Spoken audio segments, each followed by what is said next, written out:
नमस्कार दोस्तों, स्वागत है आपका हमारे कराटे हिस्ट्री पार्ट 2 में। पिछले वीडियो में हमने जाना था कराटे की उत्पत्ति ओकिनावा में हथियारों पर प्रतिबंध के कारण खाली हाथ की कला कैसे बनी और चीनी युद्ध कला का कराटे पर प्रभाव आज हम पार्ट 2 में जानेंगे। कराटे की तकनीकी संरचना, कीहोन, काता और कुमिते और कराटे की प्रमुख शैलियां। तो चलिए शुरू करते हैं। कराटे केवल युद्ध कला नहीं है, बल्कि यह एक सुव्यवस्थित प्रणाली है। इसकी 3 मुख्य इकाइयां हैं। एक कीहोन, इसका मतलब है बेसिक तकनीक इसमें आते हैं। घूंसे, चुकी, प्रहार, उची, लातें, गेरी, अवरोध, उके। प्रारंभिक काल में यह केवल युद्ध के लिए था, लेकिन आधुनिक समय में इसे शरीर संतुलन, शारीरिक शक्ति और श्वसन नियंत्रण के लिए विकसित किया गया। 2 कता एक पूर्व निर्धारित अभ्यासक्रम है।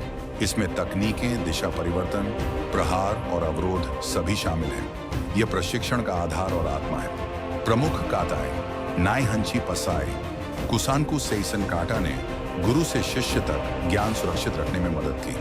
3 कुमिते यानी प्रतिद्वंद्वी के साथ अभ्यास शुरुआती कराटे में इसका प्रचलन नहीं था। बाद में नियंत्रित कुमिते विकसित हुआ। कुमिते के प्रकार गोहोन कुमिते, सांबोन कुमिते, जियू कुमिते कराटे की प्रमुख शैलियां। एक शोटोकान। संस्थापक गिचिन फुनाकोशी विशेषताएं, लंबी और गहरी स्थितियां, सीधे और शक्तिशाली प्रहार, अनुशासन और आत्मनियंत्रण। 2 गोजुरियो। संस्थापक चोजुन मियागी गो, बराबर कठोर, जू बराबर कोमल विशेषताएं। श्वसन तकनीक इबुकी, वृत्ताकार गतियां, आंतरिक शक्ति पर जोर। 3 शिटोरियो। संस्थापक केनवा मबुनी, विशेषताएं शुरीते और नाहते का मिश्रण। सबसे अधिक काताओं का संग्रह। 4 वाडोरियो। संस्थापक हिरोनोरी ओत्सु का विशेषता है। जुजुत्सु का प्रभाव गति और चपलता, टकराव से बचाव। कराटे सिर्फ लड़ाई नहीं है, कराटे डो यानी जीवन का मार्ग। सिद्धांत आत्मनियंत्रण, अनुशासन, सम्मान, अहिंसा। गिचिन फुनाकोशी का कथन कराटे नी सेंटे नाशी कराटे में पहला वार नहीं किया जाता।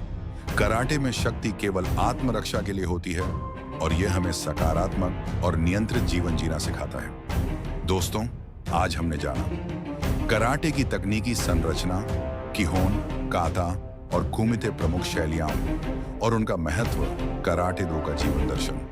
अगर आपको यह वीडियो पसंद आया तो लाइक करें, शेयर करें, सब्सक्राइब करें। अगले वीडियो में हम पार्ट 3 में जानेंगे कराटे का विश्व स्तर पर प्रसार खेल, कराटे और प्रतियोगिताओं का इतिहास। धन्यवाद।